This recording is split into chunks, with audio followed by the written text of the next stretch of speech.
ਮੇਰਾ ਨਾਮ ਸਰਲਾ ਹੈ। ਮੈਂ ਇੱਕ ਪ੍ਰਾਈਵੇਟ ਕਲੀਨਿਕ ਵਿੱਚ ਨਰਸ ਵਜੋਂ ਕੰਮ ਕਰਦੀ ਸੀ। ਖੈਰ, ਮੇਰੀ ਮਾਂ ਪੇਸ਼ੇ ਤੋਂ ਇੱਕ ਦਾਈ ਸੀ ਅਤੇ ਮੈਂ ਵੀ ਲੰਬੇ ਸਮੇਂ ਤੱਕ ਆਪਣੀ ਮਾਂ ਨਾਲ ਦਾਈ ਵਜੋਂ ਕੰਮ ਕੀਤਾ। ਪਰ ਇੱਕ ਘਰ ਦੇ ਮਾੜੇ ਹਾਲਾਤਾਂ ਕਾਰਨ ਮੈਂ ਨਰਸ ਦੀ ਨੌਕਰੀ ਕਰ ਲਈ।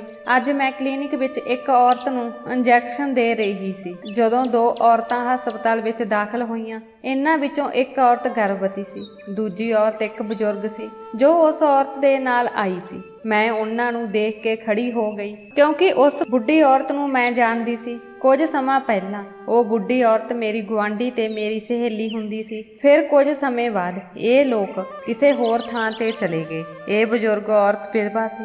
ਉਸ ਨੇ ਬੜੀ ਮੁਸ਼ਕਲ ਨਾਲ ਆਪਣੇ ਪੁੱਤਰ ਨੂੰ ਪਾਲਿਆ ਅਤੇ ਚੰਗੀ ਤਰ੍ਹਾਂ ਪੜ੍ਹਾਇਆ। ਪਰ ਅੱਜ ਜਦੋਂ ਉਹ ਇੱਕ ਮਾਡਰਨ ਕੁੜੀ ਨਾਲ ਕਲੀਨਿਕ ਵਿੱਚ ਦਾਖਲ ਹੋਈ ਤਾਂ ਮੈਂ ਉਸ ਨੂੰ ਦੇਖ ਕੇ ਹੈਰਾਨ ਰਹਿ ਗਈ ਕਿਉਂਕਿ ਜੋ ਕੁੜੀ ਮੇਰੀ ਸਹੇਲੀ ਨਾਲ ਆਈ ਸੀ ਉਹ ਬਹੁਤ ਮਾਡਰਨ ਕਿਸਮ ਦੀ ਸੀ। ਉਸ ਨੇ ਵੀ ਮੈਨੂੰ ਦੇਖ ਕੇ ਖੁਸ਼ੀ ਪ੍ਰਗਟਾਈ। ਕੁੜੀ ਨੇ ਬੜੇ ਨਫ਼ਰਤ ਭਰੇ ਲਹਿਜੇ ਵਿੱਚ ਪੁੱਛਿਆ, ਤੇਰੀ ਡਾਕਟਰ ਕਿੱਥੇ ਹੈ? ਤੂੰ ਤਾਂ ਦੇਖਣ ਤੋਂ ਹੀ ਕੰਮ ਵਾਲੀ ਲੱਗਦੀ ਹੈ। ਉਸ ਕੁੜੀ ਨੇ ਆਉਂਦਿਆਂ ਹੀ ਮੇਰੀ ਬੇਇੱਜ਼ਤੀ ਕੀਤੀ ਪਰ ਮੈਂ ਚੁੱਪ ਰਹਿਣਾ ਹੀ ਬਿਹਤਰ ਸਮਝਿਆ। ਉਸ ਕੁੜੀ ਦੇ ਮੂੰਹ ਲੱਗਣ ਦਾ ਕੋਈ ਫਾਇਦਾ ਨਹੀਂ ਸੀ, ਉਲਟਾ ਮੇਰੀ ਨੌਕਰੀ ਤੇ ਗੱਲ ਆ ਸਕਦੀ ਸੀ। ਤਾਂ ਮੈਂ ਉਸ ਨੂੰ ਆਰਾਮ ਨਾਲ ਜਵਾਬ ਦਿੱਤਾ ਕਿ ਡਾਕਟਰ ਆਪਣੇ ਕਮਰੇ ਵਿੱਚ ਹਨ, ਤੁਸੀਂ ਕੁਝ ਸਮੇਂ ਬਾਅਦ ਉਹਨਾਂ ਕੋਲ ਜਾ ਸਕਦੇ ਹੋ। ਉਸ ਨੇ ਮੇਰੀ ਗੱਲ ਤੇ ਕੋਈ ਪ੍ਰਤੀਕਿਰਿਆ ਨਹੀਂ ਦਿੱਤੀ। ਕੁਝ ਸਮੇਂ ਬਾਅਦ ਡਾਕਟਰ ਨੇ ਲੜਕੀ ਨੂੰ ਅੰਦਰ ਬੁਲਾਇਆ ਅਤੇ ਉਸ ਦੀ ਸੱਸ ਜਣੀ ਮੇਰੀ ਸਹੇਲੀ ਵੀ ਅੰਦਰ ਜਾਣ ਲੱਗੀ। ਮੈਂ ਤਾਂ ਪਹਿਲਾਂ ਹੀ ਅੰਦਾਜ਼ਾ ਲਗਾ ਲਿਆ ਸੀ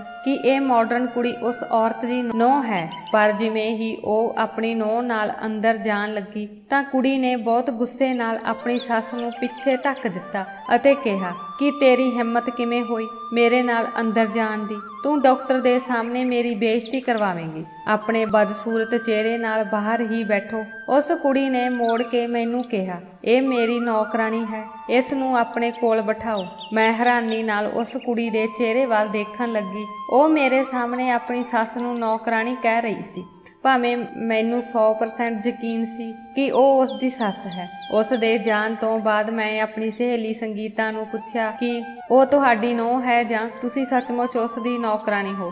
ਜਿੱਥੋਂ ਤੱਕ ਮੈਨੂੰ ਲੱਗਦਾ ਹੈ ਕਿ ਉਹ ਤੁਹਾਡੀ ਨੂੰਹ ਹੈ। ਮੇਰੀ ਗੱਲ ਸੁਣ ਕੇ ਸੰਗੀਤਾ ਦੀਆਂ ਅੱਖਾਂ ਹੰਝੂਆਂ ਨਾਲ ਭਰ ਆਈਆਂ। ਉਹ ਮੈਨੂੰ ਕਹਿਣ ਲੱਗੀ, ਸਰਲਾ, ਤੈਨੂੰ ਲੱਗਦਾ ਹੈ ਕਿ ਮੈਂ ਲੋਕਾਂ ਦੇ ਘਰਾਂ ਵਿੱਚ ਕੰਮ ਕਰਾਂਗੀ? ਮੈਂ ਇੱਕ ਚੰਗੇ ਪਰਿਵਾਰ ਨਾਲ ਸੰਬੰਧਿਤ ਸੀ, ਬਸ ਗਰੀਬੀ ਨੇ ਮੈਨੂੰ ਹਾਲਾਤਾਂ ਦੀ ਚੱਕੀ ਵਿੱਚ ਪੀਸਣ ਲਈ ਮਜਬੂਰ ਕਰ ਦਿੱਤਾ। ਜੋ ਮੇਰੇ ਪਤੀ ਨੇ ਛੱਡਿਆ ਸੀ ਉਸ ਵਿੱਚ ਹੀ ਮੈਂ ਆਪਣਾ ਗੁਜ਼ਾਰਾ ਕੀਤਾ ਤੇ ਆਪਣੇ ਪੁੱਤਰ ਨੂੰ ਪਾਲਿਆ ਅਤੇ ਪੜ੍ਹਾਇਆ। ਇਹ ਕੁੜੀ ਜੋ ਹੁਣੇ ਅੰਦਰ ਗਈ ਹੈ ਉਹ ਮੇਰੀ ਨੂੰਹ ਹੈ, ਪਰ ਮੇਰੀ ਕਿਸਮਤ ਇੰਨੀ ਮਾੜੀ ਹੈ ਕਿ ਮੈਨੂੰ ਅਨਪੜ੍ਹ ਤੇ ਗਵਾਰ ਦੱਸਦੀ ਹੈ। ਉਹ ਮੈਨੂੰ ਆਪਣੇ ਜਾਣ ਪਛਾਣ ਵਾਲਿਆਂ ਨਾਲ ਆਪਣੀ ਨੌਕਰਾਨੀ ਵਜੋਂ ਜਾਣੂ ਕਰਵਾਉਂਦੀ ਹੈ। ਉਹ ਕਿਸੇ ਨੂੰ ਇਹ ਨਹੀਂ ਦੱਸਦੀ ਕਿ ਮੈਂ ਉਸ ਦੀ ਸੱਸ ਹਾਂ।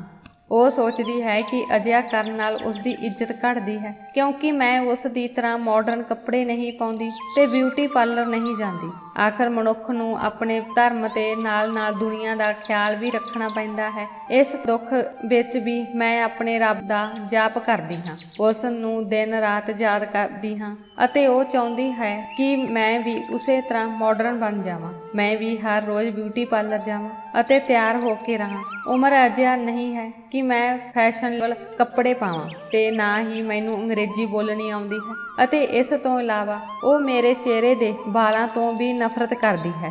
ਸਰਲਾ, ਤੁਸੀਂ ਤਾਂ ਜਾਣਦੇ ਹੋ ਕਿ ਮੈਂ ਆਪਣੇ ਚਿਹਰੇ ਦੇ ਵਾਲਾਂ ਦਾ ਕਿੰਨਾ ਇਲਾਜ ਕਰਵਾਇਆ ਸੀ, ਪਰ ਡਾਕਟਰ ਨੇ ਕਿਹਾ ਸੀ ਕਿ ਇਹ ਵਾਲ ਤੁਹਾਡੇ ਹਾਰਮੋਨ ਕਾਰਨ ਚਿਹਰੇ ਤੇ ਉੱਗ ਗਏ ਹਨ। ਮੇਰੇ ਹਾਰਮੋਨਸ ਇਸ ਤਰ੍ਹਾਂ ਦੇ ਹਨ। ਡਾਕਟਰ ਨੇ ਇਹ ਵੀ ਕਿਹਾ ਸੀ ਕਿ ਮੈਂ ਸ਼ੇਪ ਕਰਾਂਗੀ ਤਾਂ ਹੋਰ ਵੀ ਵੱਧ ਆਉਣਗੇ, ਇਸੇ ਲਈ ਮੈਂ ਇਹਨਾਂ ਨੂੰ ਇਸ ਤਰ੍ਹਾਂ ਛੱਡ ਦਿੱਤਾ ਹੈ। ਇਹਨਾਂ ਵਾਲਾਂ ਕਰਕੇ ਹੀ ਉਹ ਮੇਰੇ ਤੋਂ ਨਫ਼ਰਤ ਕਰਦੀ ਹੈ। ਇਸ ਤੋਂ ਇਲਾਵਾ ਉਹ ਮੇਰੀ ਛੋਟੀ ਨੱਕ ਨੂੰ ਵੀ ਨਿਸ਼ਾਨਾ ਬਣਾਉਂਦੀ ਹੈ। ਉਹ ਕਹਿੰਦੀ ਹੈ ਕਿ ਤੁਸੀਂ ਬਹੁਤ ਬਦਸੂਰਤ ਲੱਗਦੇ ਹੋ। ਮੇਰੀਆਂ ਸਹੇਲੀਆਂ ਦੇ ਸਾਹਮਣੇ ਆਪਣੇ ਛੋਟੇ ਨੱਕ ਅਤੇ ਚਿਹਰੇ ਦੇ ਵਾਲ ਲੈ ਕੇ ਨਾ ਆਇਆ ਕਰੋ। ਇਸੇ ਲਈ ਜਦੋਂ ਵੀ ਮੇਰੀ ਨੂੰਹ ਮੈਨੂੰ ਕਿਤੇ ਲੈ ਕੇ ਜਾਂਦੀ ਹੈ ਤਾਂ ਉਹ ਲੋਕਾਂ ਨੂੰ ਸਿਰਫ ਇਹੀ ਕਹਿੰਦੀ ਹੈ ਕਿ ਉਹ ਮੇਰੀ ਨੌਕਰਾਣੀ ਹੈ। ਮੈਨੂੰ ਆਪਣੀ ਨੂੰਹ ਦੀ ਗੱਲ ਸੁਣ ਕੇ ਬਹੁਤ ਦੁੱਖ ਹੁੰਦਾ ਹੈ, ਪਰ ਮੈਂ ਕੀ ਕਰਾਂ? ਜੇ ਮੈਂ ਆਪਣੇ ਬੇਟੇ ਦੀ ਪਰਵਾਹ ਨਹੀਂ ਕਰਦੀ ਹੁੰਦੀ ਤਾਂ ਮੇਰੇ ਤੇ ਵਿਸ਼ਵਾਸ ਕਰੋ, ਮੈਂ ਉਸ ਨੂੰ ਇੱਕ ਦਿਨ ਵੀ ਬਰਦਾਸ਼ਤ ਨਾ ਕਰਦੀ। ਮੇਰਾ ਵੀ ਦਿਲ ਨਹੀਂ ਮੰਨਦਾ ਕਿ ਮੈਂ ਇਸ ਕੁੜੀ ਨਾਲ ਰਹਾਂ ਜੋ ਮੈਨੂੰ ਨੌਕਰਾਣੀ ਕਹਿੰਦੀ ਹੈ, ਸੱਸ ਦੀ ਮਾਂ ਦੇ ਬਰਾਬਰ ਹੁੰਦੀ ਹੈ। ਮੈਂ ਸੰਗੀਤਾ ਨੂੰ ਸਮਝਾਇਆ ਕਿ ਉਹ ਚਿੰਤਾ ਨਾ ਕਰੇ, ਚਿੰਤਾ ਕਰਨ ਨਾਲ ਸਮੱਸਿਆ ਹੱਲ ਨਹੀਂ ਹੁੰਦੀ। ਤੁਸੀਂ ਹੌਲੀ-ਹੌਲੀ ਆਪਣੀ ਨੂੰਹ ਨੂੰ ਸਮਝਾਓ ਕਿ ਸੱਸ ਦੀ ਇੱਜ਼ਤ ਕੀ ਹੁੰਦੀ ਹੈ, ਸ਼ਾਇਦ ਉਹ ਸਮਝ ਜਾਵੇ। ਸੰਗੀਤਾ ਨੇ ਕਿਹਾ, ਮੈਂ ਕੀ ਸਮਝਾਵਾਂ ਜਦੋਂ ਮੇਰੇ ਪੁੱਤਰ ਨੇ ਆਪ ਹੀ ਮੇਰੀ ਗੱਲ ਨਹੀਂ ਸੁਣੀ। ਉਹ ਉਸ ਨੂੰ ਪਿਆਰ ਕਰਦਾ ਸੀ ਅਤੇ ਵਿਆਹ ਕਰਵਾ ਲਿਆ। ਹੁਣ ਉਹ ਆਪਣੀ ਪਤਨੀ ਦਾ ਗੁਲਾਮ ਹੈ। ਇਸ ਵਿੱਚ ਮੇਰਾ ਕੀ ਕਸੂਰ ਹੈ? ਮੈਂ ਜੋ ਵੀ ਕੋਸ਼ਿਸ਼ ਕਰਾਂਗੀ ਉਹ ਵਿਅਰਥ ਜਾਵੇਗੀ। ਮੈਂ ਵੀ ਉਸ ਨੂੰ ਉਸਦੇ ਹਾਲ ਤੇ ਛੱਡ ਦਿੱਤਾ ਹੈ। ਉਹ ਜੋ ਵੀ ਸੋਚਦੀ ਹੈ ਉਹ ਸੋਚਦੀ ਰਹੇ। ਜਦੋਂ ਅਸੀਂ ਦੋਵੇਂ ਇਹ ਗੱਲਾਂ ਕਰ ਹੀ ਰਹੇ ਸੀ ਤਾਂ ਉਹ ਲੜਕੀ ਕਲੀਨਿਕ ਤੋਂ ਬਾਹਰ ਆਈ ਅਤੇ ਆਪਣੀ ਸੱਸ ਨੂੰ ਕਿਹਾ, ਜਲਦੀ ਘਰ ਚੱਲ, ਤੂੰ ਘਰ ਜਾ ਕੇ ਖਾਣਾ ਵੀ ਬਣਾਉਣਾ ਹੈ। ਉਸ ਨੇ ਆਪਣੀ ਸੱਸ ਨੂੰ ਬੜੇ ਰੁੱਖੇ ਢੰਗ ਨਾਲ ਕਿਹਾ। ਆਪਣੀ ਸਹੇਲੀ ਨੂੰ ਇਸ ਤਰ੍ਹਾਂ ਜਲੀਲ ਅਤੇ ਬੇਇੱਜ਼ਤ ਹੁੰਦਾ ਦੇਖ ਕੇ ਮੇਰਾ ਦਿਲ ਦੁੱਖ ਨਾਲ ਭਰ ਗਿਆ। ਮੈਂ ਕੁੜੀ ਨੂੰ ਕਿਹਾ ਕਿ ਮੈਂ ਇਸ ਔਰਤ ਨੂੰ ਜਾਣਦੀ ਹਾਂ, ਉਹ ਸਾਡੀ ਗੁਆਂਢੀ ਰਹੀ ਹੈ। ਮੈਨੂੰ ਉਸ ਦੇ ਸਾਰੇ ਹਾਲਾਤ ਪਹਿਲਾਂ ਤੋਂ ਪਤਾ ਹਨ। ਉਸ ਦੀ ਸਾਰੀ ਜਵਾਨੀ ਮੇਰੇ ਸਾਹਮਣੇ ਬੀਤ ਗਈ ਹੈ। ਮੈਂ ਜਾਣਦੀ ਹਾਂ ਕਿ ਉਸਨੇ ਆਪਣੇ ਪੁੱਤਰ ਨੂੰ ਪਾਲਣ ਅਤੇ ਪੜ੍ਹਾਉਣ ਵਿੱਚ ਕਿੰਨੀ ਮੁਸ਼ਕਲਾਂ ਦਾ ਸਾਹਮਣਾ ਕੀਤਾ ਹੈ। ਜਦੋਂ ਮਾਂ ਆਪਣੇ ਪੁੱਤਰ ਦਾ ਵਿਆਹ ਕਰਦੀ ਹੈ ਤਾਂ ਉਹ ਚਾਹੁੰਦੀ ਹੈ ਕਿ ਉਸ ਦੀ ਨੂੰਹ ਉਸ ਦੀ ਸੇਵਾ ਕਰੇ ਅਤੇ ਉਸ ਦੀ ਇੱਜ਼ਤ ਕਰੇ, ਪਰ ਤੁਸੀਂ ਆਪਣੀ ਸੱਸ ਨੂੰ ਨੌਕਰਾਨੀ ਬਣ ਕੇ ਸੇਵਾ ਕਰਵਾ ਰਹੇ ਹੋ। ਇਹ ਬਹੁਤ ਮਾੜੀ ਗੱਲ ਹੈ। ਜੇਕਰ ਸੱਸ ਦਾ ਸਰਾਫ ਲੱਗ ਗਿਆ ਤਾਂ ਤੁਸੀਂ ਕਿਤੋਂ ਦੇ ਨਹੀਂ ਰਹੋਗੇ, ਨਾ ਦੁਨੀਆ ਦੇ ਨਾ ਰੱਬ ਦੇ। ਉਹ ਵਿਧਵਾ ਹੈ, ਇਸ ਲਈ ਤੁਹਾਨੂੰ ਖੁਦ ਇਸ ਗੱਲ ਦਾ ਅਹਿਸਾਸ ਹੋਣਾ ਚਾਹੀਦਾ ਹੈ। ਜਿਵੇਂ ਹੀ ਉਸਨੇ ਮੇਰੀ ਗੱਲ ਸੁਣੀ, ਉਹ ਕੁੜੀ ਗੁੱਸੇ ਵਿੱਚ ਆ ਗਈ ਅਤੇ ਕਿਹਾ, ਮੈਡਮ ਆਪਣੇ ਕੰਮ ਵਿੱਚ ਧਿਆਨ ਰੱਖੋ। ਜੇਕਰ ਤੁਸੀਂ ਅਜੇ ਨਿੱਜੀ ਮਾਮਲਿਆਂ ਬਾਰੇ ਆਉਣ ਵਾਲੇ ਮਰੀਜ਼ਾਂ ਨਾਲ ਗੱਲਬਾਤ ਕਰਨ ਲੱਗ ਗਏ ਤਾਂ ਤੁਹਾਡੀ ਨੌਕਰੀ ਜ਼ਿਆਦਾ ਦੇਰ ਨਹੀਂ ਚੱਲੇਗੀ ਅਤੇ ਤੁਸੀਂ ਵੀ ਕਿਸੇ ਦੇ ਘਰ ਨੌਕਰਾਨੀ ਦਾ ਕੰਮ ਕਰ ਰਹੇ ਹੋਵੋਗੇ। ਮੈਂ ਇੱਥੇ ਪੈਸੇ ਦੇ ਕੇ ਆਪਣਾ ਇਲਾਜ ਕਰਵਾਉਣ ਲਈ ਡਾਕਟਰ ਕੋਲ ਆਈ ਹਾਂ, ਨਾ ਕਿ ਤੁਹਾਡੀਆਂ ਗੱਲਾਂ ਸੁਣਨ। ਮੈਨੂੰ ਬਹੁਤ ਗੁੱਸਾ ਲੱਗਾ। ਮੈਂ ਹੈਰਾਨ ਸੀ ਕਿ ਸੰਗੀਤਾ ਦੀ ਨੂੰਹ ਕਿੰਨੀ ਰੁੱਖੀ ਹੈ। ਫਿਰ ਮੈਂ ਸੋਚਿਆ ਕਿ ਛੁੱਟੀ ਵਾਲੇ ਦਿਨ ਸ਼ਾਮ ਨੂੰ ਸੰਗੀਤਾ ਦੇ ਘਰ ਜਾਵਾਂਗੀ ਅਤੇ ਕੁਝ ਸਮਾਂ ਬੈਠ ਕੇ ਸ਼ਾਂਤੀ ਨਾਲ ਗੱਲ ਕਰਾਂਗੀ। ਮੈਂ ਸੰਗੀਤਾ ਦੇ ਨਵੇਂ ਘਰ ਦਾ ਪਤਾ ਲੈ ਲਿਆ ਸੀ। ਜਦੋਂ ਮੈਂ ਸ਼ਾਮ ਨੂੰ ਉਸ ਦੇ ਘਰ ਪਹੁੰਚੀ ਤਾਂ ਦੇਖਿਆ ਕਿ ਸੰਗੀਤਾ ਖਾਣਾ ਬਣਾਉਣ ਵਿੱਚ ਰੁੱਝੀ ਹੋਈ ਸੀ ਅਤੇ ਉਸ ਦੀ ਨੂੰਹ ਆਪਣੇ ਕਮਰੇ ਵਿੱਚ ਸੌਂ ਰਹੀ ਸੀ। ਅਸੀਂ ਦੋਵੇਂ ਇੱਕ ਦੂਜੇ ਨੂੰ ਮਿਲ ਕੇ ਬਹੁਤ ਖੁਸ਼ ਹੋਏ। ਇਸ ਤੋਂ ਪਹਿਲਾਂ ਕਿ ਮੈਂ ਸੰਗੀਤਾ ਨਾਲ ਗੱਲ ਕਰਦੀ, ਮੇਰੀ ਧੀ ਨੇ ਫੋਨ ਕਰ ਦਿੱਤਾ। ਉਸ ਦੀ ਸਿਹਤ ਅਚਾਨਕ ਵਿਗੜ ਗਈ ਸੀ। ਮੈਂ ਜਲਦੀ ਘਰ ਜਾਣਾ ਸੀ। ਮੈਂ ਸੰਗੀਤਾ ਤੋਂ ਆਗਿਆ ਲੈ ਲਈ ਅਤੇ ਕਿਹਾ ਕਿ ਮੈਂ ਕਿਸੇ ਹੋਰ ਸਮੇਂ ਤੁਹਾਡੇ ਘਰ ਆਵਾਂਗੀ। ਕਿਰਪਾ ਕਰਕੇ ਮੈਨੂੰ ਅੱਜ ਆਗਿਆ ਦਿਓ। ਮੈਂ ਇਹ ਕਹਿ ਕੇ ਘਰ ਆ ਗਈ ਕਿ ਮੈਂ ਜਾਣਾ ਹੈ। ਮੇਰੀ ਧੀ ਨੂੰ ਬਹੁਤ ਤੇਜ਼ ਬੁਖਾਰ ਸੀ। ਮੈਂ ਝੱਟ ਉਸ ਨੂੰ ਦਵਾਈ ਦੇ ਦਿੱਤੀ ਅਤੇ ਰਾਤ ਉਸੇ ਤਰ੍ਹਾਂ ਲੰਘ ਗਈ। ਅਗਲੇ ਦਿਨ ਸੰਗੀਤਾ ਨੇ ਖੁਦ ਮੇਰੇ ਘਰ ਦਾ ਦਰਵਾਜ਼ਾ ਖੜਕਾਇਆ। ਉਹ ਬਹੁਤ ਘਬਰਾਈ ਹੋਈ ਲੱਗ ਰਹੀ ਸੀ। ਜਦੋਂ ਮੈਂ ਦਰਵਾਜ਼ਾ ਖੋਲ੍ਹਿਆ ਤਾਂ ਉਸ ਦੇ ਹੱਥ ਪੈਰ ਸੁੱਜੇ ਹੋਏ ਸਨ। ਉਸ ਨੂੰ ਬਹੁਤ ਪਸੀਨਾ ਆ ਰਿਹਾ ਸੀ। ਕੀ ਹੋਇਆ ਸੰਗੀਤਾ? ਜਦੋਂ ਮੈਂ ਉਸ ਨੂੰ ਪੁੱਛਿਆ ਤਾਂ ਉਸ ਨੇ ਕਿਹਾ, ਮੇਰੀ ਨੂੰਹ ਦੀ ਡਿਲੀਵਰੀ ਦਾ ਸਮਾਂ ਆ ਗਿਆ ਹੈ। ਰੱਬ ਦਾ ਵਾਸਤਾ ਜਲਦੀ ਮੇਰੇ ਨਾਲ ਘਰ ਆਓ ਅਤੇ ਮੇਰੀ ਨੂੰਹ ਨੂੰ ਹਸਪਤਾਲ ਲੈ ਜਾਓ। ਮੇਰਾ ਬੇਟਾ ਦਫ਼ਤਰੀ ਕੰਮ ਲਈ ਦੂਜੇ ਸ਼ਹਿਰ ਗਿਆ ਹੋਇਆ ਹੈ। ਮੈਨੂੰ ਨਹੀਂ ਸੀ ਪਤਾ ਕਿ ਇਹ ਸਮਾਂ ਇੰਨੀ ਜਲਦੀ ਆਵੇਗਾ, ਨਹੀਂ ਤਾਂ ਮੈਂ ਕੋਈ ਪ੍ਰਬੰਧ ਕਰ ਲਿਆ ਹੁੰਦਾ। ਮੈਨੂੰ ਕੀ ਕਰਨਾ ਚਾਹੀਦਾ ਹੈ? ਮੇਰੀ ਨੂੰਹ ਮੈਨੂੰ ਆਪਣੇ ਬਾਰੇ ਕੁਝ ਨਹੀਂ ਦੱਸਦੀ ਕਿਉਂਕਿ ਮੈਨੂੰ ਨਹੀਂ ਪਤਾ ਕਿ ਉਸ ਦੀ ਡਿਲੀਵਰੀ ਕਦੋਂ ਹੋਵੇਗੀ। ਰੱਬ ਦਾ ਵਾਸਤਾ ਮੇਰੇ ਨਾਲ ਚੱਲੋ, ਨਹੀਂ ਤਾਂ ਮੇਰੀ ਨੂੰਹ ਮਰ ਜਾਵੇਗੀ। ਉਹ ਦਰਦ ਨਾਲ ਤੜਫ ਰਹੀ ਹੈ। ਉਸ ਤੋਂ ਬਾਅਦ ਉਸ ਦੀ ਗੱਲ ਸੁਣ ਕੇ ਮੈਂ ਝੱਟ ਉਹਦੇ ਨਾਲ ਤੁਰ ਪਈ। ਮੈਂ ਸਭ ਕੁਝ ਭੁੱਲ ਗਈ ਸੀ। ਮੈਨੂੰ ਉਸ ਕੁੜੀ ਦਾ ਰਵੱਈਆ ਵੀ ਯਾਦ ਨਹੀਂ ਸੀ। ਜੇ ਮੈਨੂੰ ਯਾਦ ਵੀ ਹੁੰਦਾ ਤਾਂ ਮੈਂ ਕਦੇ ਵੀ ਉਸ ਨਾਲ ਅਜੇ ਸਮੇਂ ਵਿੱਚ ਕੋਈ ਗਲਤ ਕੰਮ ਨਾ ਕਰਦੀ। ਜਿਉਂ ਹੀ ਮੈਂ ਆਪਣੀ ਸਹੇਲੀ ਦੇ ਘਰ ਪਹੁੰਚੀ, ਉਸ ਦੀ ਨੂੰਹ ਦੀ ਹਾਲਤ ਬਹੁਤ ਖਰਾਬ ਸੀ। ਮੈਂ ਉਸ ਦੀ ਨੂੰਹ ਨੂੰ ਰਿਕਸ਼ੇ ਵਿੱਚ ਬਿਠਾਇਆ ਅਤੇ ਫਿਰ ਅਸੀਂ ਹਸਪਤਾਲ ਲਈ ਰਵਾਨਾ ਹੋ ਗਏ। ਸੰਗੀਤਾ ਦੀ ਨੂੰਹ ਨੇ ਜਿੱਦ ਕੀਤੀ ਕਿ ਮੈਂ ਡਾਕਟਰ ਉਰਮਿਲਾ ਕੋਲ ਹੀ ਜਾਣਾ ਹੈ। ਇਸ ਲਈ ਅਸੀਂ ਇੱਕ ਪ੍ਰਾਈਵੇਟ ਕਲੀਨਿਕ ਵਿੱਚ ਆਏ, ਜਿੱਥੇ ਮੈਨੂੰ ਲੱਗਾ ਕਿ ਅਜੇ ਕੇਸਾਂ ਵਿੱਚ ਕਿਸੇ ਵੱਡੇ ਹਸਪਤਾਲ ਵਿੱਚ ਜਾਣਾ ਚਾਹੀਦਾ ਹੈ। ਫਿਲਹਾਲ ਸੰਗੀਤਾ ਦੀ ਨੂੰਹ ਦੀ ਇੱਛਾ ਤੇ ਮੈਂ ਉਸ ਨੂੰ ਕਲੀਨਿਕ ਲੈ ਆਈ। ਡਾਕਟਰ ਉਰਮਿਲਾ ਖੁਦ ਕਲੀਨਿਕ ਵਿੱਚ ਮੌਜੂਦ ਸੀ। ਉਹਨਾਂ ਨੇ ਲੜਕੀ ਨੂੰ ਦਰਦ ਦੀ ਦਵਾਈ ਦਿੱਤੀ, ਜਿਸ ਨੂੰ ਲੈਣ ਤੋਂ ਬਾਅਦ ਉਸ ਨੂੰ ਕੁਝ ਰਾਹਤ ਮਿਲੀ। ਅਤੇ ਉਹ ਗੱਲ ਕਰਨ ਦੇ ਯੋਗ ਹੋ ਗਈ। ਸੰਗੀਤਾ ਦੀ ਨੂੰਹ ਪੂਜਾ ਤੁਰੰਤ ਆਈ ਤੇ ਉਸਨੇ ਆਪਣਾ ਫੋਨ ਮੰਗਿਆ ਅਤੇ ਆਪਣੀ ਮਾਂ ਨੂੰ ਫੋਨ ਕਰਨ ਲੱਗੀ। ਉਹ ਬਾਰ-ਬਾਰ ਆਪਣੀ ਮਾਂ ਨੂੰ ਫੋਨ ਕਰ ਰਹੀ ਸੀ ਪਰ ਮਾਂ ਫੋਨ ਨਹੀਂ ਚੁੱਕ ਰਹੀ ਸੀ। ਕਾਫੀ ਦੇਰ ਬਾਅਦ ਉਸ ਦੀ ਮਾਂ ਨੇ ਫੋਨ ਚੁੱਕਿਆ ਤਾਂ ਪੂਜਾ ਨੇ ਆਪਣੀ ਮਾਂ ਤੇ ਗੁੱਸੇ ਨਾਲ ਬੋਲਣਾ ਸ਼ੁਰੂ ਕਰ ਦਿੱਤਾ। ਉਸਨੇ ਕਿਹਾ, ਮੰਮੀ ਤੁਸੀਂ ਕਿੱਥੇ ਹੋ? ਮੈਂ ਤੁਹਾਨੂੰ ਕਿੰਨੀ ਦੇਰ ਤੋਂ ਫੋਨ ਕਰ ਰਹੀ ਹਾਂ। ਜਲਦੀ ਨਾਲ ਡਾਕਟਰ ਉਰਮਿਲਾ ਦੇ ਕਲੀਨਿਕ ਤੇ ਆ ਜਾਓ। ਮੇਰੀ ਡਿਲੀਵਰੀ ਦਾ ਸਮਾਂ ਨੇੜੇ ਹੈ। ਮੈਂ ਬਹੁਤ ਦਰਦ ਵਿੱਚ ਹਾਂ। ਇਹ ਕਹਿ ਕੇ ਉਸਨੇ ਫੋਨ ਬੰਦ ਕਰ ਦਿੱਤਾ। ਡਾਕਟਰ ਉਰਮਿਲਾ ਨੇ ਆਪਰੇਸ਼ਨ ਦੀ ਤਿਆਰੀ ਸ਼ੁਰੂ ਕਰ ਦਿੱਤੀ। ਤਕਰੀਬਨ 1 ਮਿੰਟ ਬੀਤਿਆ ਸੀ ਜਦੋਂ ਬਾਹਰ ਇੱਕ ਗੱਡੀ ਨੇ ਹਾਰਨ ਵਜਾਇਆ। ਪੂਜਾ ਦੀ ਮਾਂ ਕਲੀਨਿਕ ਦੇ ਬਾਹਰ ਆ ਗਈ ਸੀ। ਜਦੋਂ ਮੈਂ ਉਸ ਨੂੰ ਲੈਣ ਬਾਹਰ ਗਈ ਤਾਂ ਦੇਖਿਆ ਕਿ ਪੂਜਾ ਦੀ ਮਾਂ ਵੀ ਆਪਣੀ ਧੀ ਵਾਂਗ ਬਹੁਤ ਮਾਡਰਨ ਔਰਤ ਸੀ, ਜਿਸ ਦੀ ਉਮਰ 30 ਸਾਲ ਤੋਂ ਵੱਧ ਨਹੀਂ ਸੀ। ਜਾਣੀ ਉਸ ਨੇ ਆਪਣੇ ਆਪ ਨੂੰ ਇੰਨਾ ਤਿਆਰ ਕੀਤਾ ਹੋਇਆ ਸੀ ਕਿ ਉਹ ਬੁਢਾਪੇ ਵਿੱਚ ਵੀ ਜਵਾਨ ਦਿਸਦੀ ਸੀ। ਮੈਂ ਉਸ ਨੂੰ ਅੰਦਰ ਆਉਣ ਲਈ ਕਿਹਾ ਤਾਂ ਉਹ ਗੁੱਸੇ ਨਾਲ ਅੰਦਰ ਆਈ ਅਤੇ ਆਪਣੀ ਧੀ ਦੇ ਕਮਰੇ ਵਿੱਚ ਚਲੀ ਗਈ। ਉਸ ਨੇ ਵੀ ਆਪਣੀ ਧੀ ਦੀ ਸੱਸ ਵੱਲ ਬੜੀ ਨਫ਼ਰਤ ਨਾਲ ਵੇਖਦਿਆਂ ਕਿਹਾ, ਤੁਸੀਂ ਬਾਹਰ ਹੀ ਰੁਕੋ, ਤੁਹਾਡਾ ਪਰਛਾਵਾਂ ਬੱਚੇ ਤੇ ਨਹੀਂ ਆਉਣਾ ਚਾਹੀਦਾ। ਮੈਂ ਸਭ ਕੁਝ ਸੰਭਾਲ ਲਵਾਂਗੀ। ਸੰਗੀਤਾ ਨੂੰ ਬਾਹਰ ਛੱਡ ਕੇ ਉਹ ਅੰਦਰ ਚਲੀ ਗਈ। ਮੈਂ ਸੰਗੀਤਾ ਨੂੰ ਪੁੱਛਿਆ, ਤੂੰ ਕਿਹੋ ਜਿਹੀ ਨੂੰਹ ਲੈ ਕੇ ਆਈ ਹੈ? ਮੇਰੀ ਗੱਲ ਸੁਣ ਕੇ ਸੰਗੀਤਾ ਦੀਆਂ ਅੱਖਾਂ ਹੰਝੂਆਂ ਨਾਲ ਭਰ ਆਈਆਂ। ਹੁਣ ਮੈਂ ਤੁਹਾਨੂੰ ਕੀ ਦੱਸਾਂ? ਮੇਰੇ ਬੇਟੇ ਨੇ ਆਪਣੀ ਮਰਜ਼ੀ ਨਾਲ ਵਿਆਹ ਕੀਤਾ ਹੈ। ਇਹ ਲੜਕੀ ਉਹਨਾਂ ਦੇ ਦਫ਼ਤਰ ਵਿੱਚ ਕੰਮ ਕਰਦੀ ਸੀ। ਦੋਵਾਂ ਨੇ ਆਪਣੀ ਮਰਜ਼ੀ ਨਾਲ ਵਿਆਹ ਕੀਤਾ ਸੀ ਅਤੇ ਇਹ ਲੜਕੀ ਮੇਰੇ ਬੇਟੇ ਤੋਂ 2-3 ਸਾਲ ਵੱਡੀ ਹੈ, ਪਰ ਇਹ ਬਹੁਤ ਮਾਡਰਨ ਅਤੇ ਵਿਗੜੇ ਮਾਪਿਆਂ ਦੀ ਬੱਚੀ ਹੈ। ਮੇਰਾ ਬੇਟਾ ਕਹਿੰਦਾ ਹੈ ਕਿ ਉਸਨੇ ਮੇਰੇ ਲਈ ਆਪਣੇ ਪਿਆਰ ਵਿੱਚ ਸਭ ਕੁਝ ਛੱਡ ਦਿੱਤਾ ਹੈ, ਇਸ ਲਈ ਉਸ ਦਾ ਕਹਿਣਾ ਮੰਨਣਾ ਮੇਰਾ ਫਰਜ਼ ਹੈ। ਪਰ ਉਸ ਨੂੰ ਇਸ ਗੱਲ ਦੀ ਬਿਲਕੁਲ ਵੀ ਪਰਵਾਹ ਨਹੀਂ ਹੈ ਕਿ ਉਸ ਦੀ ਮਾਂ ਨੇ ਉਸ ਦੇ ਲਈ ਕੀ ਛੱਡਿਆ ਹੈ। ਹੁਣ ਕਦੇ-ਕਦੇ ਮੈਨੂੰ ਲੱਗਦਾ ਹੈ ਕਿ ਮੈਂ ਆਪਣੇ ਰੱਬ ਕੋਲ ਕਦੋਂ ਜਾਵਾਂਗੀ ਅਤੇ ਹਰ ਰੋਜ਼ ਆਪਣੇ ਪਤੀ ਨੂੰ ਯਾਦ ਕਰਕੇ ਰੋਂਦੀ ਹਾਂ। ਜੇਕਰ ਮੇਰਾ ਪਤੀ ਜਿੰਦਾ ਹੁੰਦਾ ਤਾਂ ਮੈਂ ਆਪਣੇ ਬੇਟੇ ਤੇ ਨਿਰਭਰ ਨਹੀਂ ਸੀ ਹੋਣਾ। ਮੇਰੇ ਦਿਲ ਨੂੰ ਡੂੰਘੀ ਸੱਟ ਲੱਗੀ ਹੈ। ਮੈਂ ਕਦੇ ਸੋਚ ਵੀ ਨਹੀਂ ਸਕਦੀ ਸੀ ਕਿ ਮੇਰਾ ਪੁੱਤਰ ਇੰਨਾ ਬੇਕਾਰ ਬਣ ਜਾਵੇਗਾ। ਸੰਗੀਤਾ ਦੀ ਹਾਲਤ ਦੇਖ ਕੇ ਮੇਰੀਆਂ ਅੱਖਾਂ ਵਿੱਚ ਹੰਝੂ ਆ ਗਏ।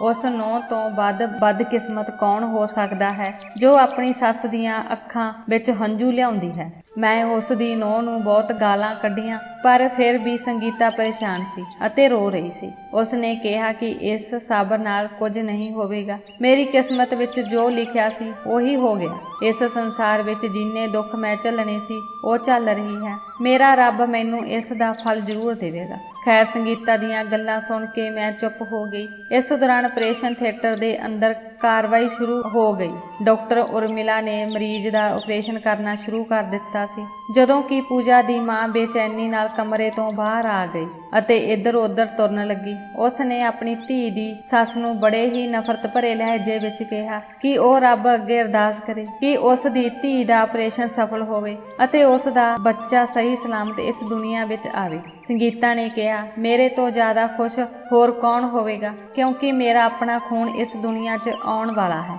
ਮੇਰੀਆਂ ਸਾਰੀਆਂ ਅਰਦਾਸਾਂ ਆਪਣੀ ਬਹੂ ਦੇ ਨਾਲ ਹਨ। ਕੁਝ ਦੇਰ ਬਾਅਦ ਉਹ ਔਰਤ ਫਿਰ ਤੋਂ ਬਹੁਤ ਬੇਚੈਨ ਹੋ ਕੇ ਲੇਬਰ ਰੂਮ ਦੇ ਅੰਦਰ ਚਲੀ ਗਈ। ਮੈਂ ਤੇ ਸੰਗੀਤਾ ਬਾਹਰ ਉਡੀਕਦੇ ਰਹੇ ਪਰ ਬਹੁਤ ਦੇਰ ਹੋ ਚੁੱਕੀ ਸੀ ਅਤੇ ਅੰਦਰੋਂ ਕੋਈ ਬਾਹਰ ਨਹੀਂ ਆ ਰਿਹਾ ਸੀ। ਕਾਫੀ ਦੇਰ ਇੰਤਜ਼ਾਰ ਕਰਨ ਤੋਂ ਬਾਅਦ ਪੂਜਾ ਦੀ ਮਾਂ ਬਾਹਰ ਆਈ ਪਰ ਉਸ ਦਾ ਚਿਹਰਾ ਉੱਡਿਆ ਹੋਇਆ ਸੀ ਅਤੇ ਜਦੋਂ ਡਾਕਟਰ ਉਰਮਿਲਾ ਬਾਹਰ ਆਈ ਤਾਂ ਉਹ ਵੀ ਕਾਫੀ ਪਰੇਸ਼ਾਨ ਨਜ਼ਰ ਆਈ। ਮੈਂ ਉਸ ਨੂੰ ਪੁੱਛਣ ਦੀ ਕੋਸ਼ਿਸ਼ ਕੀਤੀ ਪਰ ਉਸਨੇ ਮੈਨੂੰ ਚੁੱਪ ਰਹਿਣ ਦਾ ਇਸ਼ਾਰਾ ਕੀਤਾ। ਮੈਂ ਉਤਸੁਕਤਾ ਨਾਲ ਕਮਰੇ ਦੇ ਅੰਦਰ ਝਾਕੀ ਪਰ ਮੈਨੂੰ ਕੋਈ ਬੱਚਾ ਨਜ਼ਰ ਨਹੀਂ ਆਇਆ। ਇਸ ਦੇ ਉਲਟ ਪੂਜਾ ਦਾ ਚਿਹਰਾ ਵੀ ਉੱਡਿਆ ਹੋਇਆ ਸੀ। ਮਾਂ ਧੀ ਦੇ ਚਿਹਰੇ ਦੇ ਹਾਵ ਭਾਵ ਦੇਖਣ ਯੋਗ ਸਨ। ਮੈਨੂੰ ਪਤਾ ਨਹੀਂ ਲੱਗ ਰਿਹਾ ਸੀ ਕਿ ਉਹ ਬੱਚਾ ਕਿੱਥੇ ਹੈ ਜੋ ਪੈਦਾ ਹੋਇਆ ਸੀ। ਇੰਤਜ਼ਾਰ ਕਰਨ ਤੋਂ ਬਾਅਦ ਮੈਂ ਆਪ ਹੀ ਕਮਰੇ ਅੰਦਰ ਚਲੀ ਗਈ। ਪੂਜਾ ਦੀ ਮਾਂ ਨੇ ਸੰਗੀਤਾ ਨੂੰ ਅੰਦਰ ਆਉਣ ਤੋਂ ਰੋਕ ਦਿੱਤਾ ਸੀ। ਉਸ ਨੇ ਕਿਹਾ ਕਿ ਤੁਸੀਂ ਅੰਦਰ ਕਿੱਥੇ ਜਾ ਰਹੇ ਹੋ? ਤੁਹਾਡਾ ਅੰਦਰ ਕੋਈ ਕੰਮ ਨਹੀਂ ਹੈ, ਬਾਹਰ ਬੈਠੋ। ਮੈਂ ਸਫਾਈ ਦੇ ਬਹਾਨੇ ਅੰਦਰ ਗਈ ਪਰ ਦੇਖਿਆ ਕਿ ਨਵ ਜੰਮਿਆ ਬੱਚਾ ਕਿਤੇ ਨਹੀਂ ਸੀ। ਡਾਕਟਰ ਉਰਮਿਲਾ ਨੇ ਮੈਨੂੰ ਅਜੇ ਤੱਕ ਤੱਕ ਸਾਰੀ ਕਹਾਣੀ ਨਹੀਂ ਦੱਸੀ ਸੀ। ਸਾਹਮਣੇ ਕੁਰਸੀ ਤੇ ਕੁੜੀ ਦੀ ਮਾਂ ਚੁੱਪਚਾਪ ਬੈਠੀ ਸੀ, ਜਦੋਂ ਕਿ ਕੁੜੀ ਦਾ ਮੂੰਹ ਵੀ ਉੱਡਿਆ ਹੋਇਆ ਸੀ। ਮੈਂ ਕਿਹਾ, ਬੱਚਾ ਠੀਕ ਤਾਂ ਹੈ? ਮੈਂ ਅਜੇ ਗੱਲ ਕਹੀ ਹੀ ਸੀ ਕਿ ਔਰਤ ਮੇਰੇ ਤੇ ਗੁੱਸੇ ਹੋ ਗਈ। ਕੀ ਤੁਸੀਂ ਇੱਥੇ ਸਫਾਈ ਕਰਨ ਆਏ ਹੋ ਜਾਂ ਪੁੱਛ-ਗਿੱਛ? ਲੱਗਦਾ ਹੈ ਕਿ ਮੇਰੀ ਧੀ ਦੀ ਸੱਸ ਨੇ ਤੁਹਾਨੂੰ ਸਾਡੀ ਜਸੂਸੀ ਕਰਨ ਲਈ ਭੇਜਿਆ ਹੈ। ਮੈਂ ਕਿਹਾ, ਦੇਖੋ, ਮੈਂ ਇੱਕ ਨਰਸ ਹਾਂ ਅਤੇ ਮਰੀਜ਼ਾਂ ਦੀ ਦੇਖਭਾਲ ਕਰਨਾ ਮੇਰਾ ਰੋਜ਼ਾਨਾ ਦਾ ਕੰਮ ਹੈ। ਮੈਨੂੰ ਤੁਹਾਡੇ ਦੋਹਾਂ ਵਿੱਚ ਕੋਈ ਦਿਲਚਸਪੀ ਨਹੀਂ ਹੈ। ਮਾਂ ਅਤੇ ਧੀ ਨੂੰ ਗੱਲਾਂ ਸੁਣਾ ਕੇ ਮੈਂ ਬਾਹਰ ਆ ਗਈ।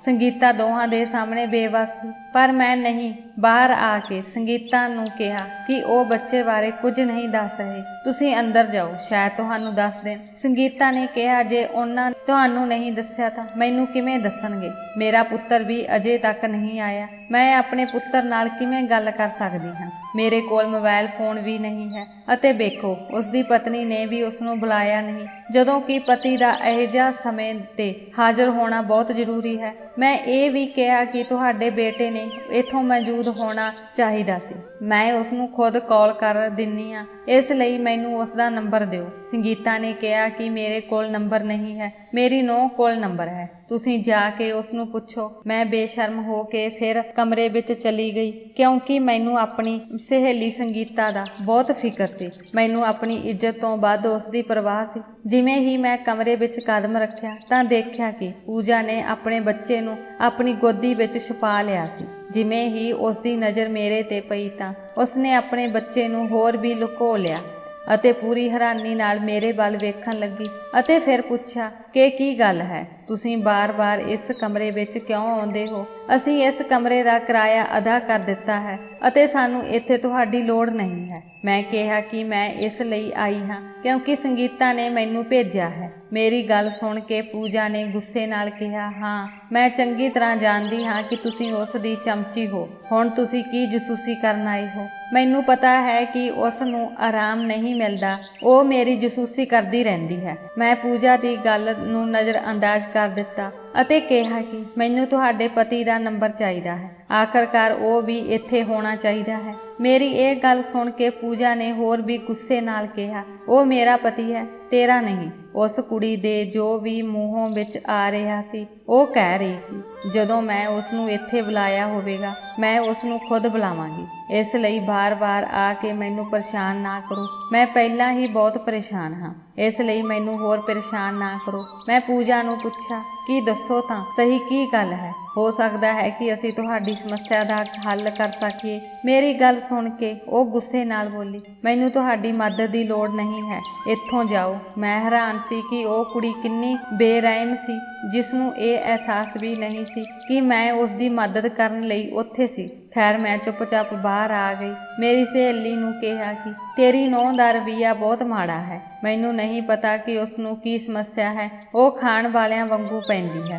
ਸ਼ਾਮ ਤੱਕ ਉਸ ਨੂੰ ਇੱਥੋਂ ਛੁੱਟੀ ਦੇ ਦਿੱਤੀ ਜਾਵੇਗੀ, ਉਦੋਂ ਤੱਕ ਤੁਹਾਡਾ ਬੇਟਾ ਵੀ ਘਰ ਆ ਜਾਵੇਗਾ ਤਾਂ ਤੁਸੀਂ ਇਸ ਮਾਮਲੇ ਨੂੰ ਖੁਦ ਦੇਖ ਸਕਦੇ ਹੋ। ਮੈਂ ਕਿਹਾ, ਠੀਕ ਹੈ, ਉਹ ਮੈਨੂੰ ਕੁਝ ਨਹੀਂ ਸਮਝਦੀ। ਪਰਮਾਤਮਾ ਕਰੇ ਉਹ ਮੇਰੇ ਬੇਟੇ ਨਾਲ ਆਪਣਾ ਦੁੱਖ ਸੁੱਖ ਸਾਂਝਾ ਕਰੇ ਤਾਂ ਜੋ ਮੇਰੀ ਚਿੰਤਾ ਥੋੜੀ ਘੱਟ ਹੋ ਸਕੇ। ਇਹ ਕਹਿ ਕੇ ਸੰਗੀਤਾ ਆਪਣੇ ਘਰ ਚਲੀ ਗਈ, ਪਰ ਮੈਂ ਸੋਚਣ ਲੱਗੀ ਕਿ ਉਸ ਦੀ ਨੂੰਹ ਨੇ ਜਿਸ ਬੱਚੇ ਨੂੰ ਜਨਮ ਦਿੱਤਾ ਹੈ, ਉਸ ਨੂੰ ਕੀ ਤਕਲੀਫ ਸੀ ਜੋ ਉਹ ਸਾਡੇ ਸਾਰਿਆਂ ਤੋਂ ਛੁਪਾ ਰਹੀ ਸੀ। ਘੱਟੋ ਘੱਟ ਉਸ ਨੂੰ ਆਪਣੀ ਸੱਸ ਅਤੇ ਆਪਣੇ ਡਾਕਟਰ ਨੂੰ ਬੱਚੇ ਬਾਰੇ ਦੱਸਣਾ ਚਾਹੀਦਾ ਸੀ। ਮੇਰੇ ਕੋਲ ਡਾਕਟਰ ਉਰਮਿਲਾ ਦੇ ਘਰ ਦਾ ਨੰਬਰ ਨਹੀਂ ਸੀ, ਸਿਰਫ ਉਸ ਦੇ ਦਫ਼ਤਰ ਦਾ ਨੰਬਰ ਸੀ, ਨਹੀਂ ਤਾਂ ਮੈਂ ਉਸ ਨੂੰ ਫੋਨ ਕਰਕੇ ਪੁੱਛ ਲਿਆ ਹੁੰਦਾ। ਸੰਗੀਤਾ ਦੀ ਨੂੰਹ ਦੀ ਡਿਲੀਵਰੀ ਤੋਂ ਬਾਅਦ ਡਾਕਟਰ ਉਰਮਿਲਾ ਤੁਰੰਤ ਆਪਣੇ ਘਰ ਚਲੀ ਗਈ ਕਿਉਂਕਿ ਉਸ ਦਾ ਬੇਟਾ ਠੀਕ ਨਹੀਂ ਸੀ। ਸੰਗੀਤਾ ਦੇ ਜਾਣ ਤੋਂ ਥੋੜੀ ਦੇਰ ਬਾਅਦ ਮੈਂ ਵੀ ਆਪਣੇ ਘਰ ਆ ਗਈ। ਮੈਂ ਸੋਚਿਆ ਕਿ ਸ਼ਾਮ ਨੂੰ ਉਸ ਦੇ ਘਰ ਜਾ ਕੇ ਪਤਾ ਕਰਾਂਗੀ ਕਿ ਉਸ ਦੇ ਪੋਤੇ ਦਾ ਕੀ ਹਾਲ ਹੈ।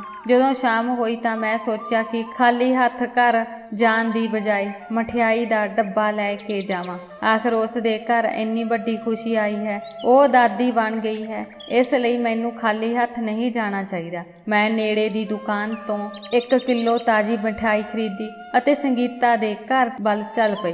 ਜਦੋਂ ਮੈਂ ਘਰ ਦਾ ਦਰਵਾਜ਼ਾ ਖੜਕਾਇਆ ਤਾਂ ਸੰਗੀਤਾ ਨੇ ਬੇਸਬਰੀ ਨਾਲ ਦਰਵਾਜ਼ਾ ਖੋਲ੍ਹਿਆ, ਜਿਵੇਂ ਉਹ ਮੇਰਾ ਇੰਤਜ਼ਾਰ ਕਰ ਰਹੀ ਹੋਵੇ। ਮੈਨੂੰ ਦੇਖਦੇ ਹੀ ਉਸ ਦੀਆਂ ਅੱਖਾਂ ਵਿੱਚ ਚਮਕ ਆ ਗਈ। ਉਸ ਨੇ ਮੈਨੂੰ ਦੇਖਦਿਆਂ ਹੀ ਕਿਹਾ, ਮੈਂ ਤੁਹਾਨੂੰ ਹੀ ਯਾਦ ਕਰ ਰਹੀ ਸੀ। ਮੈਨੂੰ ਬਹੁਤ ਖੁਸ਼ੀ ਹੋਈ ਕਿ ਤੁਸੀਂ ਮੈਨੂੰ ਮਿਲਣ ਆਏ ਹੋ। ਮੇਰੀ ਨੂੰਹ ਘਰ ਆ ਗਈ ਹੈ, ਪਰ ਉਹ ਕਿਸੇ ਨੂੰ ਆਪਣੇ ਕਮਰੇ ਵਿੱਚ ਵੜਨ ਨਹੀਂ ਦਿੰਦੀ। ਮੈਂ ਉਸ ਦੇ ਕਾਰਨ ਬਹੁਤ ਪਰੇਸ਼ਾਨ ਹਾਂ। ਮੈਂ ਸੰਗੀਤਾ ਨੂੰ ਦਿਲਾਸਾ ਦਿੱਤਾ, ਕੋਈ ਗੱਲ ਨਹੀਂ, ਮੈਂ ਇੱਥੇ ਹਾਂ। ਮੈਂ ਤੁਹਾਡੀ ਨੂੰਹ ਨੂੰ ਸਮਝਾਉਣ ਦੀ ਕੋਸ਼ਿਸ਼ ਕਰਾਂਗੀ ਕਿ ਜੇ ਕੋਈ ਗੱਲ ਹੈ ਤਾਂ ਕਿਰਪਾ ਕਰਕੇ ਸਾਨੂੰ ਦੱਸੋ, ਹੋ ਸਕਦਾ ਹੈ ਕਿ ਅਸੀਂ ਉਸ ਦੀ ਮਦਦ ਕਰ ਸਕੀਏ। ਇਹ ਕਹਿ ਕੇ ਮੈਂ ਅੰਦਰ ਆ ਗਈ, ਪਰ ਜਿਵੇਂ ਹੀ ਮੈਂ ਉਸ ਦੀ ਨੂੰਹ ਦੇ ਕਮਰੇ ਵਿੱਚ ਵੜੀ, ਉਸਨੇ ਮੁੜ ਆਪਣੇ ਪੁੱਤਰ ਨੂੰ ਲੁਕੋ ਲਿਆ। ਇੰਜ ਲੱਗ ਰਿਹਾ ਸੀ ਜਿਵੇਂ ਉਹ ਸਾਰਿਆਂ ਤੋਂ ਬੱਚੇ ਨੂੰ ਛੁਪਾ ਰਹੀ ਹੋਵੇ। ਮੈਂ ਹੈਰਾਨ ਸੀ ਕਿ ਹੁਣ ਉਸ ਨੂੰ ਅਜਿਹਾ ਨਹੀਂ ਕਰਨਾ ਚਾਹੀਦਾ, ਕਿਉਂਕਿ ਬੱਚੇ ਦੇ ਜਨਮ ਨੂੰ 10 ਘੰਟੇ ਬੀਤ ਚੁੱਕੇ ਸਨ ਤੇ ਫਿਰ ਘਰ ਦੇ ਦਰਵਾਜ਼ੇ ਤੇ ਦਸਤਕ ਹੋਈ।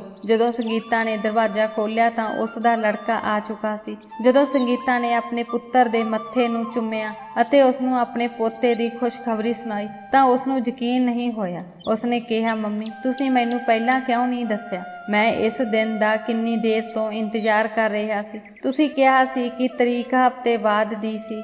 ਫਿਰ ਇਹ ਸਭ ਅਚਾਨਕ ਕਿਵੇਂ ਹੋ ਗਿਆ? ਇਹ ਸਭ ਕਹਿ ਕੇ ਉਹ ਖੁਸ਼ ਚਿਹਰੇ ਨਾਲ ਅੰਦਰ ਆ ਗਿਆ। ਮੈਂ ਵੀ ਉਸ ਨੂੰ ਵਧਾਈ ਦਿੱਤੀ। ਕੁਝ ਸ਼ਬਦਾਂ ਤੋਂ ਬਾਅਦ ਉਸਨੇ ਕਿਹਾ, ਆਂਟੀ, ਬੁਰਾ ਨਾ ਮੰਨਿਓ, ਪਰ ਇਸ ਸਮੇਂ ਮੈਂ ਆਪਣੀ ਪਤਨੀ ਨੂੰ ਮਿਲਣਾ ਹੈ। ਮੈਂ ਉਸ ਕੋਲ ਜਾਣਾ ਹੈ। ਮੈਂ ਕਿਹਾ, ਨਹੀਂ ਬੇਟਾ, ਮੈਨੂੰ ਬੁਰਾ ਕਿਉਂ ਲੱਗੇਗਾ? ਤੁਸੀਂ ਜਾ ਕੇ ਆਪਣੀ ਪਤਨੀ ਅਤੇ ਆਪਣੇ ਬੱਚੇ ਨੂੰ ਮਿਲੋ। ਇਹ ਤੁਹਾਡੇ ਲਈ ਬਹੁਤ ਖੁਸ਼ੀ ਦਾ ਦਿਨ ਹੈ, ਜਿੱਥੇ ਤੁਸੀਂ ਆਪਣੀ ਪਤਨੀ ਨੂੰ ਵਧਾਈ ਦਿੰਦੇ ਹੋ। ਪਰ ਜੇ ਤੁਹਾਨੂੰ ਕੋਈ ਇਤਰਾਜ਼ ਨਹੀਂ ਹੈ ਤਾਂ ਮੈਂ ਵੀ ਅੰਦਰ ਆ ਜਾਵਾਂ। ਹਾਂ, ਤੁਸੀਂ ਵੀ ਆ ਜਾਓ, ਕਿਉਂ ਨਹੀਂ? ਇਹ ਕਹਿ ਕੇ ਮੈਂ ਤੇ ਉਹ ਅਸੀਂ ਦੋਵੇਂ ਕਮਰੇ ਵਿੱਚ ਵੜ ਗਏ। ਪਰ ਸੰਗੀਤਾ ਦੀ ਨੂੰਹ ਦਾ ਚਿਹਰਾ ਇਸ ਤਰ੍ਹਾਂ ਸੀ ਜਿਵੇਂ ਉਸ ਨੇ ਆਪਣੇ ਬੱਚੇ ਨੂੰ ਨਹੀਂ ਸਗੋਂ ਕਿਸੇ ਹੋਰ ਚੀਜ਼ ਨੂੰ ਜਨਮ ਦਿੱਤਾ ਹੋਵੇ। ਮੈਨੂੰ ਦੇਖਦਿਆਂ ਹੀ ਉਹ ਗੁੱਸੇ ਨਾਲ ਬੋਲੀ, ਤੁਸੀਂ ਬੱਚੇ ਨੂੰ ਦੇਖਣ ਕਮਰੇ ਵਿੱਚ ਕਿਉਂ ਆ ਰਹੇ ਹੋ? ਤੁਸੀਂ ਵੀ ਇੱਥੋਂ ਚਲੇ ਜਾਓ। ਇਹ ਮੇਰਾ ਬੱਚਾ ਹੈ। ਮੈਂ ਇਸ ਨੂੰ 9 ਮਹੀਨੇ ਆਪਣੀ ਕੁੱਖ ਵਿੱਚ ਰੱਖਿਆ ਅਤੇ ਇਸ ਨੂੰ ਜਨਮ ਦਿੱਤਾ। ਮੈਂ ਇਸ ਨੂੰ ਜਿਸ ਨੂੰ ਚਾਹਾਂਗੀ ਉਸ ਨੂੰ ਦਿਖਾਵਾਂਗੀ ਅਤੇ ਜਿਸ ਨੂੰ ਮੈਂ ਨਹੀਂ ਚਾਹਾਂਗੀ ਮੈਂ ਇਸ ਨੂੰ ਨਹੀਂ ਦਿਖਾਵਾਂਗੀ। ਪੂਜਾ ਨੇ ਆਪਣੇ ਪਤੀ ਨੂੰ ਵੀ ਝਿੜਕਿਆ। ਪੂਜਾ ਦੇ ਪਤੀ ਨੇ ਪੁੱਛਿਆ, ਇਹ ਕੀ ਹੈ? ਇਹ ਖੁਸ਼ੀ ਦਾ ਮੌਕਾ ਹੈ। ਮੇਰੇ ਬੇਟੇ ਨੂੰ ਲਿਆਓ, ਮੈਨੂੰ ਦਿਓ। ਮੈਂ ਵੀ ਆਪਣੇ ਬੇਟੇ ਨੂੰ ਦੇਖਣਾ ਚਾਹੁੰਦਾ ਹਾਂ। ਮੈਂ ਆਪਣੇ ਬੇਟੇ ਲਈ ਬਹੁਤ ਫਿਕਰਮੰਦ ਹਾਂ। ਮੇਰੇ ਨਾਲ ਅਜਿਹਾ ਨਾ ਕਰੋ ਅਤੇ ਮੈਨੂੰ ਤੰਗ ਨਾ ਕਰੋ। ਇਹ ਕਹਿ ਕੇ ਸੰਗੀਤਾ ਦੇ ਬੇਟੇ ਨੇ ਆਪਣਾ ਹੱਥ ਵਧਾ ਦਿੱਤਾ ਅਤੇ ਉਸ ਲੜਕੀ ਨੇ ਹੱਥ ਪਰੇ ਕਰ ਦਿੱਤਾ ਅਤੇ ਉਸਨੇ ਗੁੱਸੇ ਵਿੱਚ ਕਿਹਾ, ਮੈਂ ਕਿਹਾ ਨਾ, ਮੈਂ ਇਹ ਕਿਸੇ ਨੂੰ ਨਹੀਂ ਦਿਖਾਵਾਂਗੀ। ਇਹ ਮੇਰਾ ਪੁੱਤਰ ਹੈ। ਅਤੇ ਉਸਨੇ ਆਪਣੇ ਪੁੱਤਰ ਨੂੰ ਹੋਰ ਵੀ ਛੁਪਾ ਲਿਆ। ਜਦੋਂ ਕਿ ਸੰਗੀਤਾ ਦਾ ਬੇਟਾ ਉਸ ਨੂੰ ਘਬਰਾਹਟ ਵਿੱਚ ਦੇਖਣ ਲੱਗਾ, ਸੰਗੀਤਾ ਵੀ ਸਾਡੇ ਪਿੱਛੇ ਆ ਗਈ ਸੀ। ਉਹ ਵੀ ਹੈਰਾਨ ਸੀ। ਉਹ ਚਿੰਤਤ ਖੜੀ ਸੀ। ਸੰਗੀਤਾ ਨੇ ਕਿਹਾ, ਨੋ, ਤੁਸੀਂ ਅਜਿਹਾ ਕਿਉਂ ਕਰ ਰਹੇ ਹੋ? ਸਾਨੂੰ ਵੀ ਆਪਣੇ ਪੋਤਰੇ ਨੂੰ ਦੇਖਣ ਦੀ ਬਹੁਤ ਇੱਛਾ ਹੈ। ਤੁਸੀਂ ਉਸ ਨੂੰ ਸਾਡੇ ਤੋਂ ਇਸ ਤਰ੍ਹਾਂ ਕਿਉਂ ਛੁਪਾ ਰਹੇ ਹੋ? ਤੁਸੀਂ ਸਾਨੂੰ ਉਸ ਨੂੰ ਦੇਖਣ ਤੋਂ ਨਹੀਂ ਰੋਕ ਸਕਦੇ। ਉਸ ਨੂੰ ਦੇਖਣਾ ਸਾਡਾ ਹੱਕ ਹੈ। ਇਹ ਕਹਿ ਕੇ ਸੰਗੀਤਾ ਨੇ ਵੀ ਆਪਣਾ ਹੱਥ ਅੱਗੇ ਵਧਾਇਆ, ਪਰ ਕੁੜੀ ਨੇ ਹੱਥ ਫਿਰ ਪਿੱਛੇ ਧੱਕ ਦਿੱਤਾ। ਦੋਵੇਂ ਮਾਂ ਪੁੱਤਰ ਕਾਫੀ ਪਰੇਸ਼ਾਨ ਸਨ ਅਤੇ ਫਿਰ ਸੰਗੀਤਾ ਦੇ ਬੇਟੇ ਨੇ ਕਿਸੇ ਤਰ੍ਹਾਂ ਉਸ ਦੀ ਪਤਨੀ ਦੇ ਹੱਥੋਂ ਬੱਚਾ ਖੋਹ ਲਿਆ ਅਤੇ ਦੇਖਦੇ ਹੀ ਦੇਖਦੇ ਉਸ ਦਾ ਚਿਹਰਾ ਉੱਡ ਗਿਆ, ਜਦਕਿ ਲੜਕੀ ਦਾ ਚਿਹਰਾ ਸ਼ਰਮ ਨਾਲ ਝੁਕ ਗਿਆ। ਹੇ ਵਾਹਿਗੁਰੂ ਜੀ, ਮੈਨੂੰ ਮਾਫ ਕਰ ਦਿਓ। ਇਹ ਕਹਿ ਕੇ ਸੰਗੀਤਾ ਦਾ ਬੇਟਾ ਜ਼ਮੀਨ ਤੇ ਬੈਠ ਗਿਆ, ਜਦਕਿ ਸੰਗੀਤਾ ਦੀ ਨੂੰਹ ਦੀਆਂ ਅੱਖਾਂ 'ਚੋਂ ਹੰਝੂ ਡਿੱਗਣ ਲੱਗੇ। ਇੰਜ ਲੱਗ ਰਿਹਾ ਸੀ ਜਿਵੇਂ ਉਹ ਕਾਫੀ ਦੇਰ ਤੱਕ ਆਪਣੇ ਹੰਝੂਆਂ ਨੂੰ ਰੋਕੀ ਬੈਠੀ ਹੋਵੇ। ਸੰਗੀਤਾ ਤੇਜ਼ੀ ਨਾਲ ਅੱਗੇ ਵਧੀ ਅਤੇ ਬੱਚੇ ਨੂੰ ਵੀ ਦੇਖਿਆ। ਬੱਚੇ ਨੂੰ ਦੇਖਦੇ ਹੀ ਸੰਗੀਤਾ ਦਾ ਚਿਹਰਾ ਹੈਰਾਨੀ ਨਾਲ ਭਰ ਗਿਆ। ਮੈਨੂੰ ਸਮਝ ਨਹੀਂ ਆ ਰਹੀ ਸੀ ਕਿ ਬੱਚੇ ਨੂੰ ਦੇਖਦੇ ਹੀ ਸਾਰਿਆਂ ਦੇ ਚਿਹਰੇ ਚਿੱਟੇ ਕਿਉਂ ਹੋ ਗਏ ਸਨ। ਹੁਣ ਮੈਂ ਆਪਣੇ ਆਪ ਨੂੰ ਰੋਕ ਨਹੀਂ ਸਕੀ ਅਤੇ ਮੈਂ ਸੰਗੀਤਾ ਤੋਂ ਬੱਚੇ ਨੂੰ ਲੈ ਲਿਆ ਅਤੇ ਜਦੋਂ ਮੈਂ ਦੇਖਿਆ ਤਾਂ ਮੇਰੇ ਹੋਸ਼ ਉੱਡ ਗਏ। ਮੈਨੂੰ ਉਸ ਸਮੇਂ ਸੰਗੀਤਾ ਦਾ ਚਿਹਰਾ ਯਾਦ ਆਇਆ। ਸੰਗੀਤਾ ਦਾ ਚਿਹਰਾ ਵਾਲਾਂ ਨਾਲ ਭਰਿਆ ਹੋਇਆ ਸੀ। ਸੰਗੀਤਾ ਨੇ ਕੱਲ ਮੈਨੂੰ ਦੱਸਿਆ ਸੀ ਕਿ ਉਸ ਦੀ ਨੂੰਹ ਹਰ ਵੇਲੇ ਉਸ ਨੂੰ ਇਹ ਕਹਿੰਦੀ ਹੈ ਕਿ ਤੁਹਾਡੇ ਮੂੰਹ ਤੇ ਵਾਲ ਹਨ। ਮੈਂ ਤੁਹਾਨੂੰ ਆਪਣੇ ਦੋਸਤਾਂ ਨਾਲ ਨਹੀਂ ਮਿਲਾ ਸਕਦੀ। ਤੂੰ ਬਹੁਤ ਗਵਾਰ ਦਿਖਾਈ ਦਿੰਦੇ ਹੈ। ਤੂੰ ਕਦੇ ਆਪਣਾ ਚਿਹਰਾ ਸਾਫ਼ ਨਹੀਂ ਕੀਤਾ। ਮੈਂ ਤੁਹਾਡੇ ਵਰਗੀ ਗੰਦੀ ਔਰਤ ਨੂੰ ਆਪਣੇ ਦੋਸਤਾਂ ਨਾਲ ਨਹੀਂ ਮਿਲਾ ਸਕਦੀ ਅਤੇ ਨਾ ਹੀ ਮੈਂ ਉਹਨਾਂ ਨੂੰ ਦੱਸ ਸਕਦੀ ਹਾਂ ਕਿ ਉਹ ਮੇਰੀ ਸੱਸ ਹੈ। ਉਹ ਮੇਰੇ ਪਤੀ ਦੀ ਮਾਂ ਹੈ ਅਤੇ ਅੱਜ ਜਦੋਂ ਉਸ ਦੇ ਬੱਚੇ ਦੇ ਚਿਹਰੇ ਤੇ ਹੀ ਨਹੀਂ ਬਲਕਿ ਪੂਰੇ ਸਰੀਰ ਤੇ ਲੰਬੇ ਵਾਲ ਸਨ, ਉਹ ਕਾਲੇ ਅਤੇ ਸੰਘਣੇ ਸਨ ਅਤੇ ਬੱਚੇ ਦੇ ਚਿਹਰੇ ਤੇ ਨੱਕਾਂ ਦੀ ਬਜਾਏ ਸਿਰਫ 2 ਅੱਖਾਂ ਦਿਖਾਈ ਦੇ ਰਹੀਆਂ ਸਨ। ਇਹ ਦੇਖ ਕੇ ਸੰਗੀਤਾ ਦੀ ਨੂੰਹ ਪੂਜਾ ਨੂੰ ਆਪਣੀ ਸੱਸ ਨਾਲ ਕੀਤਾ ਦੁਰਵਿਹਾਰ ਯਾਦ ਆਉਣ ਲੱਗਾ। ਪਰ ਹੁਣ ਇਸ ਦਾ ਕੋਈ ਫਾਇਦਾ ਨਹੀਂ ਸੀ, ਕਿਉਂਕਿ ਉਸ ਨੇ ਆਪਣੇ ਪੁੱਤਰ ਦੇ ਰੂਪ ਵਿੱਚ ਰੱਬ ਦਾ ਕ੍ਰੋਧ ਪ੍ਰਾਪਤ ਕੀਤਾ ਸੀ। ਮੈਂ ਪਹਿਲਾਂ ਕਦੇ ਇੰਨਾ ਦੁਖੀ ਨਹੀਂ ਹੋਈ ਸੀ, ਪਰ ਇਹ ਸਭ ਦੇਖ ਕੇ ਮੈਨੂੰ ਇੱਕ ਗੱਲ ਸਮਝ ਆਈ ਕਿ ਜੇਕਰ ਤੁਸੀਂ ਕਿਸੇ ਨੂੰ ਦੁਖੀ ਕੀਤਾ ਹੈ, ਕਿਸੇ ਨੂੰ ਖੂਨ ਦੇ ਹੰਝੂ ਰਵਾਏ ਹੈ, ਤਾਂ ਉਸ ਵਿਅਕਤੀ ਦੁਆਰਾ ਤੁਹਾਨੂੰ ਜ਼ਰੂਰ ਸਰਾਪ ਦਿੱਤਾ ਜਾਵੇਗਾ। ਇਸ ਲਈ ਅਜੀ ਦੁਖੀ ਔਰਤ ਨੂੰ ਕਦੇ ਵੀ ਦੁੱਖ ਨਹੀਂ ਦੇਣਾ ਚਾਹੀਦਾ। ਪੂਜਾ ਬੁਰੀ ਤਰ੍ਹਾਂ ਰੋ ਰਹੀ ਸੀ। ਮੈਂ ਪੂਜਾ ਨੂੰ ਸੰਭਾਲਿਆ, ਉਸ ਨੂੰ ਕਿਹਾ ਕਿ ਤੁਹਾਡੇ ਕੋਲ ਅਜੇ ਵੀ ਮੌਕਾ ਹੈ, ਆਪਣੀ ਸੱਸ ਤੋਂ ਮਾਫੀ ਮੰਗੋ ਅਤੇ ਉਸ ਦਾ ਆਦਰ ਕਰੋ। ਸੰਗੀਤਾ ਦੀ ਨੂੰਹ ਮੇਰੀ ਗੱਲ ਸਮਝ ਗਈ। ਉਸਨੇ ਆਪਣੀ ਸੱਸ ਤੋਂ ਮਾਫੀ ਮੰਗੀ ਅਤੇ ਫਿਰ ਸੰਗੀਤਾ ਨੇ ਆਪਣੀ ਨੂੰਹ ਨੂੰ ਵੀ ਮਾਫ ਕਰ ਦਿੱਤਾ ਅਤੇ ਇਲਾਜ ਰਾਹੀਂ ਸੰਗੀਤਾ ਦੇ ਪੋਤੇ ਦੇ ਸਰੀਰ ਦੇ ਵਾਲ ਤਾਂ ਠੀਕ ਹੋ ਗਏ, ਪਰ ਨੱਕ ਠੀਕ ਨਹੀਂ ਹੋਇਆ। ਡਾਕਟਰ ਨੇ ਕਿਹਾ ਸੀ ਕਿ ਸੰਭਵ ਹੈ ਕਿ ਬੱਚਾ ਵੱਡਾ ਹੋਣ ਤੋਂ ਬਾਅਦ ਸਰਜਰੀ ਰਾਹੀਂ ਬੱਚੇ ਦਾ ਨੱਕ ਬਦਲਿਆ ਜਾ ਸਕਦਾ ਹੈ। ਸੋ ਦੋਸਤੋ, ਤੁਹਾਨੂੰ ਸਾਡੀ ਅੱਜ ਦੀ ਕਹਾਣੀ ਕਿਵੇਂ ਲੱਗੀ? ਕਿਰਪਾ ਕਰਕੇ ਕਮੈਂਟ ਬਾਕਸ ਵਿੱਚ ਆਪਣੀ ਰਾਏ ਜ਼ਰੂਰ ਦਿਓ ਕਿ ਕਹਾਣੀ ਕਿਵੇਂ ਲੱਗੀ। ਕਹਾਣੀ ਨੂੰ ਅੰਤ ਤੱਕ ਸੁਣਨ ਲਈ ਬਹੁਤ ਬਹੁਤ ਧੰਨਵਾਦ। ਹਰ ਰੋਜ਼ ਇੱਕ ਨਵੀਂ ਕਹਾਣੀ ਸੁਣਨ ਲਈ ਸਾਡੇ ਚੈਨਲ ਨੂੰ ਸਬਸਕ੍ਰਾਈਬ ਕਰੋ। ਧੰਨਵਾਦ।